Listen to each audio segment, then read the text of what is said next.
and this week we are looking at becoming the placebo for your child.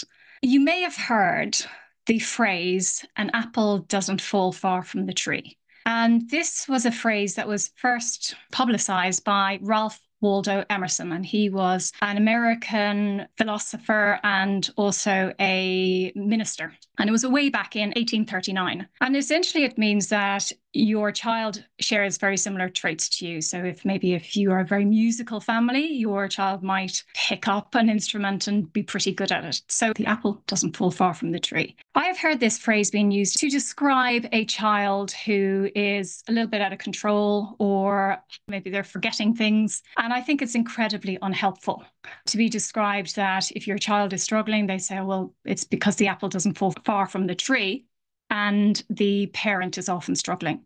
Now, why I don't like the use of that phrase in that context is because there's so many other layers and it's diminishing what is really happening. You might also recognize when somebody says to you, oh, you look really stressed. And you're like, I'm not stressed. But now that you've said I'm stressed, it's making me more stressed. So the projections of other people can have a profound influence on us. And that is essentially what we are going to explore today. So in this session, we are going to identify the placebo effect in a parenting context and explore the power of belief. We're also going to uncover 3 positive actions right at the end. And just a heads up as well, I'll be introducing the Positivity Hub at the end as well. Starting with the evidence. So evidence does suggest that parents have a powerful influence on how their children respond to treatments, both positively and negatively, and in some cases act as a placebo for their child.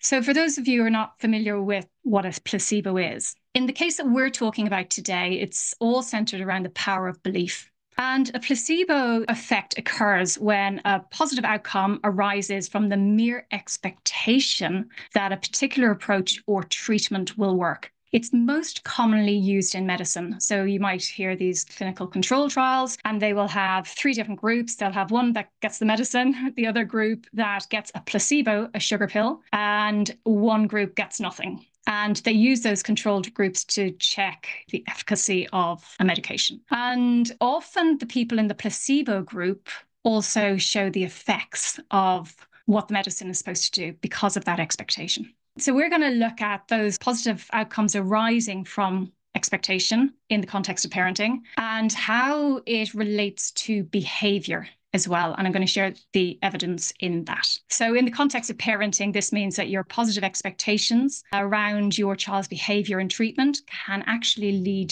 to better outcomes. And this effect is magnified in situations where direct measures like medication are not the sole influence. And that means in other therapies. So we're looking at behaviour and not medicine in this case. If a child sees changes in you, they copy it subconsciously often. And thinking of ways we can raise things like optimism and expectation and positive outlook is encouraging that new behaviour. You may have heard me talk about this study before, and it is a study where mothers were in 2 groups, and it is related to children with ADHD. One group were given sugar and the other one were given a placebo. Both groups were told that they were given the sugar. And the researchers observed how the parents behaved with playing with their children for the next hour. The study very openly showed that those parents that had taken the placebo, so no sugar, observed heightened behaviour and hyperactivity in their children because their belief was that sugar is related to hyperactivity. And it was quite a fundamental study. It's from quite a number of years ago. And that has led to the realization that sugar in most cases does not affect hyperactivity, as many parents believe. There are many other contributors that might, but it has yet to be categorically proven that sugar causes hyperactivity in the great majority of ADHD children. Looking at the placebo effect, it's much more than positive thinking, believing a treatment or procedure will work. It's about creating a stronger connection between the brain and body and understanding how they work together. I'm sharing another study, and this is called the nocebo by proxy, and it talks about self-fulfilling prophecies. There are scenarios where parent behaviour changes based on the belief of the treatment, which can lead into a self-fulfilling prophecy. For example, parents who believe their children received a treatment, such as maybe the sugar pill, show different behaviours towards the child, which in turn alter the child's behaviour or symptom presentation. The placebo by proxy is another study, and this looked specifically at acupuncture. And it showed that the placebo effect in children is influenced by their parents, and it can be particularly strong because of the psychological and emotional bonds between the parent and the child. On this study, it was about acupuncture. Acupuncture is used to reduce children's post-operative vomiting, which basically means after the child has gone in to a procedure, there is quite a high risk of the child vomiting when they come out of the procedure. This study showed that acupuncture was supposed to have taken place. It didn't, but because the belief that the parents thought this acupuncture was taking place, they believed that their child would not be ill after their operation. And it was a significant return that showed, depending on the parents' confidence in the procedure, it led to the results. So we can learn a lot about that and about understanding the impact of mindset and emotional context, which can significantly enhance therapeutic outcomes and including behavioural outcomes. And actually their recommendation was about recognising and addressing that parental anxiety could enhance treatment outcomes by positively shifting their expectations. And it's an incredibly worrying time if your child ever goes into, the doctor or hospital having an operation. It is naturally a very stressful time, but it was a really interesting study on that one. There's another study looking at a link between parenting, positive parenting, and adolescent substance abuse. And substance abuse can be quite high in children that are showing traits of ADHD, so self-regulation in particular. And this study particularly looked at the influence that parents can have on other children. This is where you are influencing your child's friends. And that is by how you interact with your child around those friends. More studies are showing that you can actually even affect a whole friendship group, shaping how and when they interact, which can impact the behaviours and substance abuse. So positive interactions between the parent and the child can also strengthen friendship bonds. So if you have a very strong supportive relationship towards your child in front of their peers are more likely to give the same behaviour back. So it's about aligning with social norms. Oh, this is how we treat this person. Okay, that's how I'll treat that person. The influence that we have as parents is quite multifaceted. Bob Keaton, a children's entertainer in States Captain Kangaroo for many years, from the 60s and 70s, suggests that parents are the ultimate role models for children. Every word, movement, and action has an effect. There's no other person or outside force that has a greater influence on a child than the parent. So our focus can often drift towards fixing what we perceive as wrong. And if our focus is on what is wrong, this might add to our stress and negatively impact our children. And as parents, we don't want to hear this. We don't want to hear like, I'm responsible for how they're behaving, or I'm responsible for their upset that's happening at school.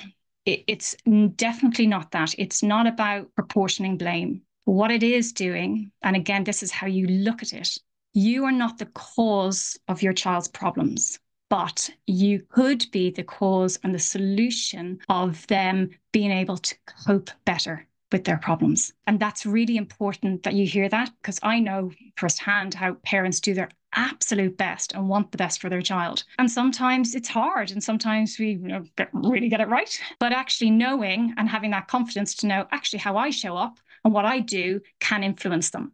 And if I stay focused on that, it's a much better way to focus than looking constantly at what's wrong. So the positive parenting approach means focusing on, we've spoken about before, on strengths, resilience, and opportunities for growth. And this shift not only helps in reducing the stress associated with looking after children with ADHD, but also enhances your child's ability to thrive by instilling confidence in them and a positive self-image. Parents who help their children see and use their strengths enjoy more positive emotions and flow. They're more persistent, feeling more confident, and being much more satisfied with their lives. And in particular, teens and younger children with strength-based parents, so they're parents who are focused on the strengths, are often less stressed, able to cope better. They've less friendship issues. And actually, in this particular study that's referenced on the slide, they're better at meeting homework deadlines and getting better grades. So the way parents think and feel can positively influence their child's behaviour and well-being. And that's not a blame game. It's just actually, where is my power of influence? And I have a power of influence. I know I've kind of put up my kind of stats on who I am, what I do, and being a positive psychologist and coach, etc., and ex-antenatal facilitator, but I'm a mom first and foremost, and these are my two boys when they were a little bit younger. And actually, they were really, really, really hard work. And I was trying to balance work and the children, and I eventually burnt out. And that's how I found positive psychology. And I was feeling very, very alone, unsupported. And I actually realized I didn't like myself very much. So the positive psychology approach started me on rebuilding myself and who I was, because I liked being brilliant at most things. Not that I was, but I like to think I put everything into things. And the same with parenting. My perception was I wasn't very good at it because they weren't responding to what I was doing. I was feeling like a bit of a failure. I had to reconnect with myself and build myself up to learn more and learn ways that actually you're not in control of everything, but you're definitely in control of you. And part of that journey came from fear. And, you know, you're worrying about their future, the troubles that they have, the friendship groups, all of this. And you're fearful of you. You know, what if I get it wrong? You know, the outcome of children with ADHD and all of this kind of stuff. So that's where my attention was going. So in these last few slides, we're going to look at where your attention is going. And this is where we can start to act like a placebo for our child by holding positive expectations and beliefs about the child's abilities and outcomes. When we are showing more confidence and positivity towards our child's capabilities and treatments, it can lead to better outcomes for the child. And that's just exactly how the placebo works in medicine. So the first tool I'm going to introduce you to is active ignoring. And active ignoring is about taking a stance of a purposeful choice not to engage with certain behaviours. And those behaviours are solely about drawing attention. It's not only about not engaging, but choosing where and when you focus your presence constructively. This is some ideas of how to practice active ignoring. First, you would identify and understand what behaviours you want to diminish and also check for their suitability. You'd also then set positive examples and model positive behaviours. So determining the behaviours, how do you want that behaviour to look? So it might be politeness or it might be cooperation. Then you plan, praise, and recognize. And this is where you can get creative on ways to affirm your child's positive behavior. Make sure that you're also communicating and finding a very peaceful, calm moment to introduce this new concept to your family. Share that you will actively ignore those more attention-seeking behaviors, but your love and care are unwavering, but certain behaviors will no longer be tolerated. And that communication then will help pave the way for when this started. To put this into action, you would identify when the behavior is occurring. And then when that behavior that you don't want to see happens, you divert your attention. And this could mean you are reading or engaging in another activity. So you're actively ignoring. You know it's happening, but you're choosing to ignore it. It's really important that you avoid any frustration, stay really calm, and really get yourself absorbed in this activity and try and mask any reactions if possible. And the rewarding positively means you reward straight away as soon as they stop the behavior. And that might be a couple of deep breaths, like, okay, stop whining. But now you go in and say, oh, well, you know, well done, you've responded well, let's do something fun. And being consistent, and this always comes up, the behavior will escalate initially. So when you put in something like this, the response for attention will increase before it decreases. But that's a really great sign because it means that it's taken effect. And then you'll find it starts to diminish after a while. So just really quickly, when to use active ignoring. So these are more appropriate for active ignoring, such as fussiness, complaining, grumpiness, the whining, the mild arguing, the attention-seeking behaviours, repeating the same thing over and over again. The behaviours that are inappropriate for active ignoring are things like, it's quite obvious, the aggression, hitting, slapping, pinching, any destructive behaviours, or any direct instructions which they are being very disobedient over, or obviously any dangerous behaviours. And things that you can do then to support yourself to be able to engage in a tool like active ignoring would be positive affirmations. And if you don't know what these are, it is essentially changing your narrative and understanding what you're saying to yourself on a daily basis and changing that to a more positive framework. So there's 3 steps you can do for positive affirmations. Is 1, identify your focus area. So this is which traits in yourself, what would you like to change or improve or support? So these might be improving patience or my confidence or understanding or my resilience. And then you would create your affirmations. So it's really important that you write these down and write them down in a very positive present tense and be very action focused, be very assertive, and make sure that they really resonate with you and they're focused on how you act or feel. For example, it might be, I am patient and calm, even in challenging situations. And then what you would do is then step 3, integrate them into your daily routine. And this is where you say them over and over and over and over again. And what you're doing is changing the neural pathways in your brain to see things differently. And sometimes you mightn't feel like, well, I don't feel patient. I don't feel calm. But that's okay. What we're doing is trying to almost reprogram your mind. So eventually you will feel calm and patient. So it's a really nice step, and you can add it into a morning routine or an evening routine.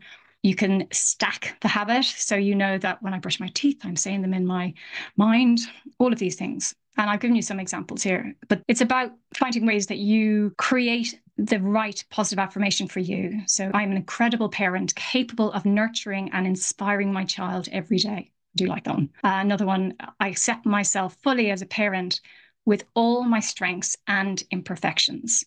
And that's an interesting one because you need to watch out for toxic positivity. And when we talk about positive psychology, and I talk about positive interactions and stay positive, and it can go too far. It's not about ignoring real feelings. And the positive affirmations are to overwrite some of the subconscious narrative that you've got in your head. And we're going to talk more about that next week. But toxic positivity ultimately rejects all difficult emotions in favor of a more cheery and often falsely positive front. It might be kind of having a really good vibes day, great approach to life, discarding any negativity or any negative emotions. And what this does is actually denies people authentic support they need to cope. So when you're supporting your child, saying things like, oh, it doesn't matter, another opportunity is around the corner. And while that is really trying to support them, it's about validating their feelings. So starting with phrases that I'm here for you, that must have been really, really hard. And then trying to find something that will make them feel better. So let's go watch a movie together. Or would you like hot chocolate? Or something to lift them up. And then you could also then, if they've calmed down and they've watched the movie with you, and I says, I'm so proud of how you are dealing with that because it was hard, but you've shown so much maturity to be able to see beyond that. And I'm sure it hurts still, but I'm very proud of how you're coping and approaching this. And then maybe opening the conversation. And the same with you. If you're not coping, it's important that you share with other people or find people that you can share this with. Ideally, you want to become a positive force and accept that it's okay not to be okay. And experiencing and acknowledging a range of emotions is very healthy. It's not about denying your feelings. It's about managing them wisely. And you could see challenges as opportunities for growth, but it's not about dismissing how you actually feel. But you can then reframe it and look at a different perspective. And then the positive influence, again, about you become the positive force so they don't have to be fixed. And I've met this so many times. I just want to fix my child. I want to help my child. They don't need to be fixed, but you can fix the situation around them by doing various things and showing up in a very calm and supported manner.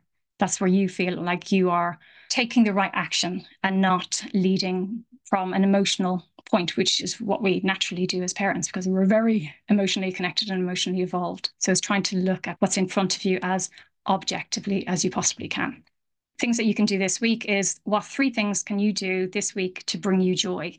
And if you're having a rough patch, it's acknowledging that this is a rough patch and then looking at the things that may lift you up, things that you are doing for your own self-care, because also modeling that in front of your children, if they see that, yes, I'm a bit sad today, but I was thinking I might go for a walk through the bluebell forest. What you're doing is teaching the child that when they feel down, there's things that they can do. So it's becoming the best possible you. And we will look at that next week about becoming your best possible self. And this is another great positive psychology intervention. And we'll look at this on redefining your parent identity and crafting a new story. So if you're joining next week, please do bring a journal and a pen so you can write stuff down. I'm going to leave you with this quote, which is parental self-care in 4 steps. Step 1, accept that self-care isn't selfish. Step 2, know that modeling self-care is good for your kids. Step 3, prioritize yourself and use your supports. Step 4, engage in self-care that restores you. And that's parental self-care in 4 steps. I'm going to also just share this with you as well. This is a hub, positivity hub, that I have created for parents, not specifically for ADHD, but for all parents. And it is a community where we can come together and just drop in twice a week into something like this, but less public, and opening those cameras, having conversations. I also have a one-to-one session at the start when you join, because that's about understanding your particular context and setting a plan out with you so you have steps to take, so you know exactly the direction you'd like to go in. And then there's also going to be learning materials and resources on that platform, which are designed to develop a positive mindset and give you some practical tools for getting the whole family involved. But more importantly, it's a very safe environment where you can, like an internal WhatsApp. So I am available and just pop anything into the chat. And that can be either privately or as a community. And I've only launched this relatively recently, and I'm running an offer until next Monday, which is £147 per month.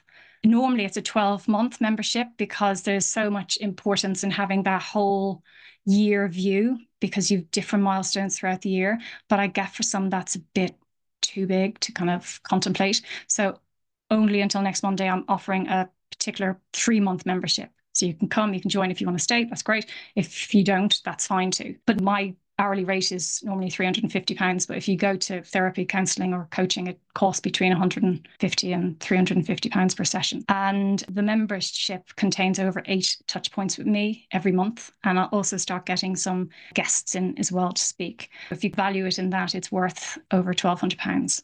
If you want more information about the Positivity Hub, there's a QR code there, or the URL is underneath, and that'll give you a little bit more information and ways to join.